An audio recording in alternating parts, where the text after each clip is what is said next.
dahil gumawa na tayo ng chocolate butternut cake, itodo na natin gagawa din tayo ng butternut cake. Ito ang spice cake version ng butternut cake.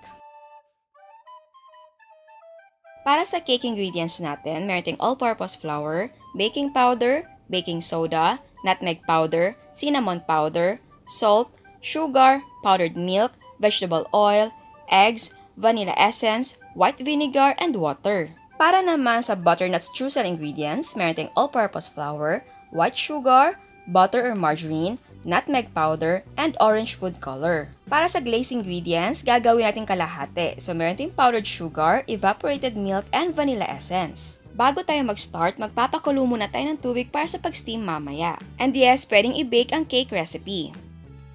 Para sa cake, in a bowl, combine all-purpose flour, sugar, powdered milk, nutmeg powder, cinnamon powder, baking soda, baking powder, and salt.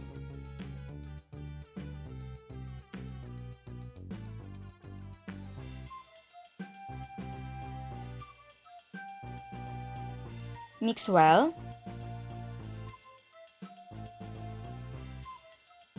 In a separate bowl, combine eggs, oil, water, vanilla essence, and vinegar.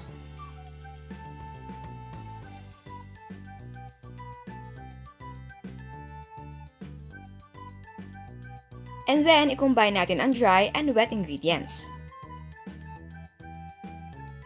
Tapos, ibuhos natin ang cake batter sa loaf pan na may parchment paper at lightly grease ang sides. Malaki ang loaf pan na gamit ko, so pwedeng gumamit ng mas maliliit na loaf pan para pwedeng dalawang cakes ang gawin. Tapos, i-steam natin for 30 to 40 minutes over medium-low heat. And again, huwag kalimutan na i-wrap ang lid ng clean cloth para hindi matuluan ng tubig ang cake. After 30 or 40 minutes, do the toothpick check, and if it comes out clean or with few moist crumbs, the cake is cooked. Pero kung basa pa, adjust the cooking time and check every 5 minutes. Tapos, tanggalin natin sa steamer and cool in a pan for 5 minutes. Yes, I know, napakasad dahil bumuka yung ating cake, pero okay lang yan. Matatabunan yan mamaya. After 5 minutes, remove the cake from the pan and cool completely.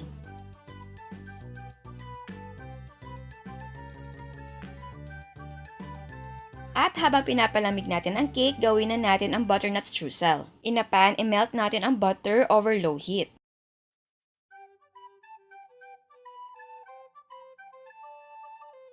Kapag nag-melt na ang butter, add the orange food color and mix well.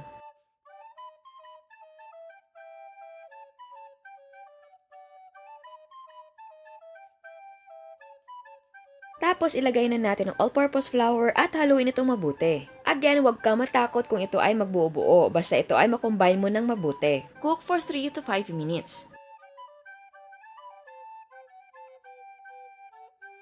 And then add sugar and nutmeg powder.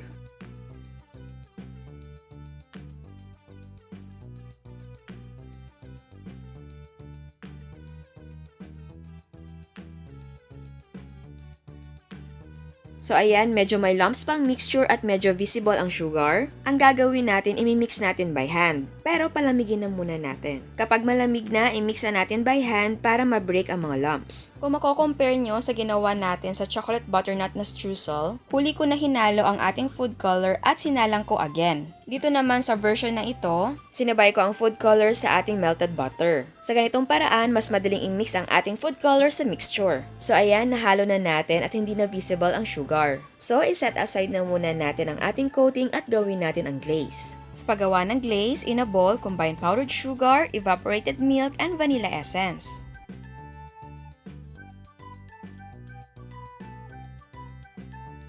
And then mix well.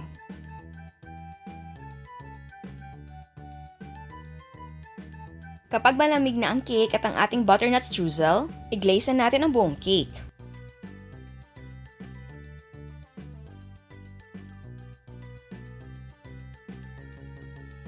Tapos i-coat natin agad ang whole cake ng butternut streusel. At huwag kalimutan na ilagay sa chiller para mag-set ang ating butternut streusel. At eto na ang ating version ng spice or butternut cake. At bago tayo mag-taste test, sa hindi pa nakasubscribe, please subscribe sa ating YouTube channel. And please click the notification bell and please click all para ma-notify kayo sa lahat ng uploads. So ayan, tikman na natin. And bago ako gumawa nito, bumili ako ng original na butternut. Ayan. Yung kinuha ko, yung pinakadulo. First slice, kumbaga.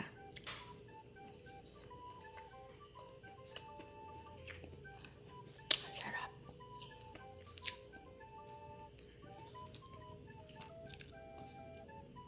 Super.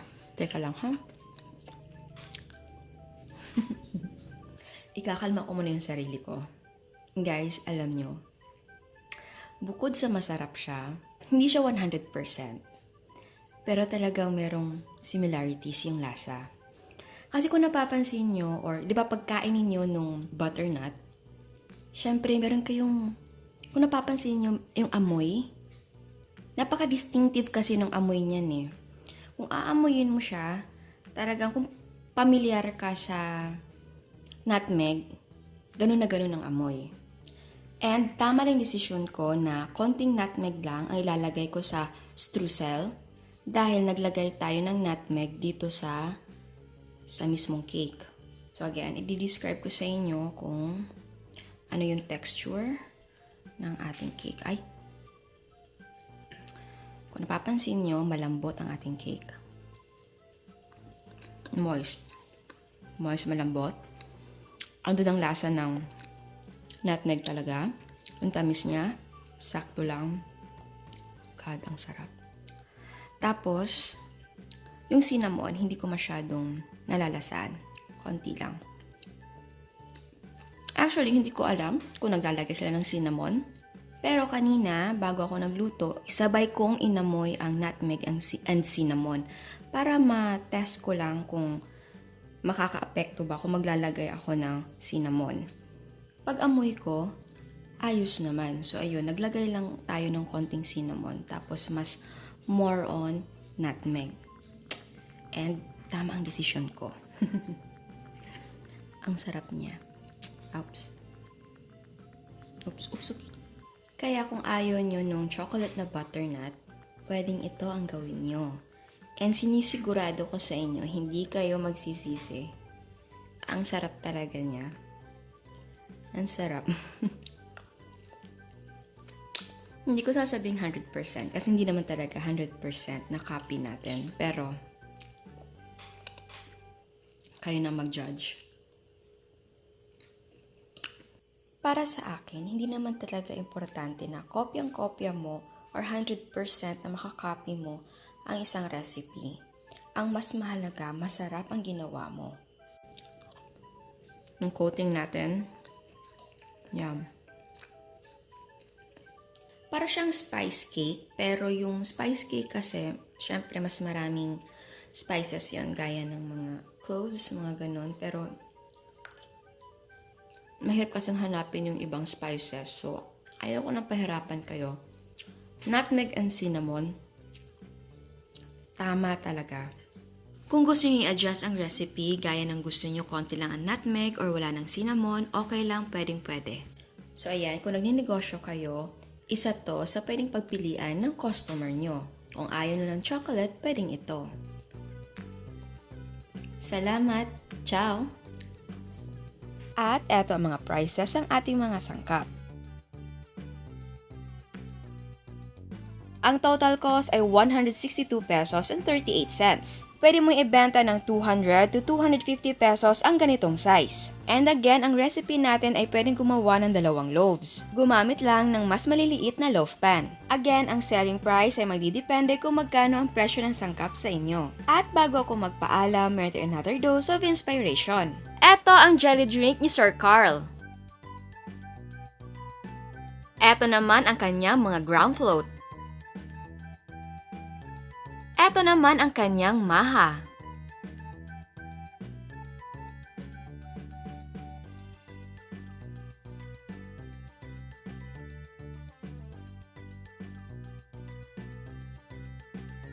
Leche flan by Miss Mharielle. Meron siyang mga ice cream roll.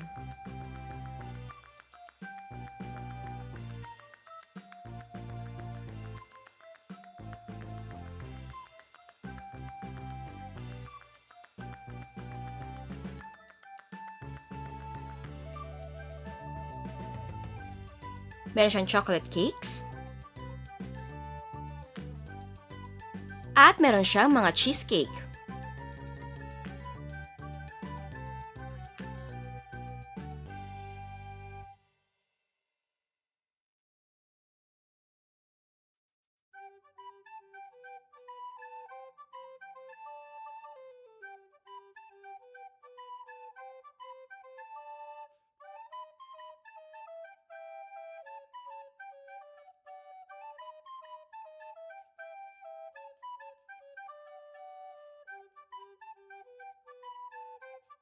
Churros by Miss Abby.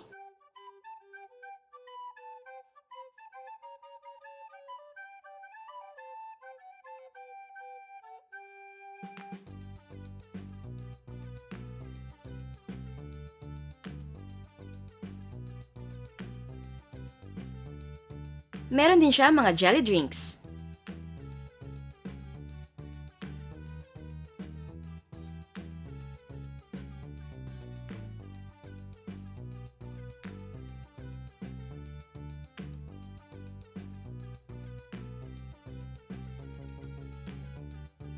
Meron siya mga ice cream rolls.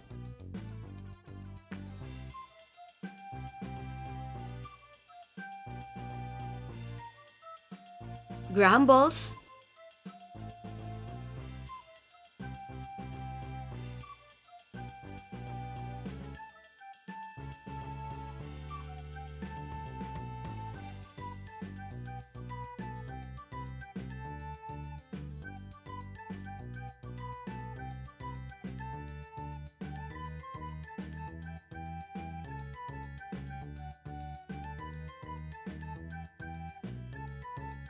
No-bake brownies.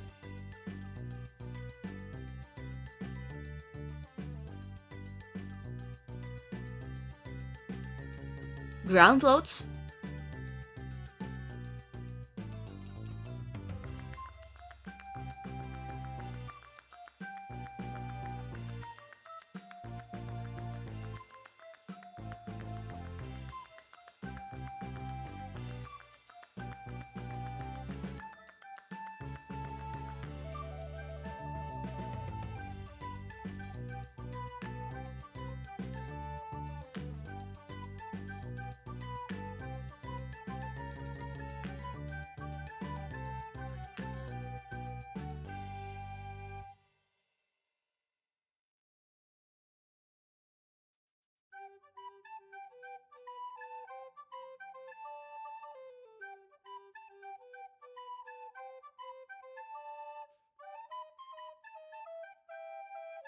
At meron siyang cakes and cupcakes. Tuwang-tuwa ang baby niya sa gawa niyang cake.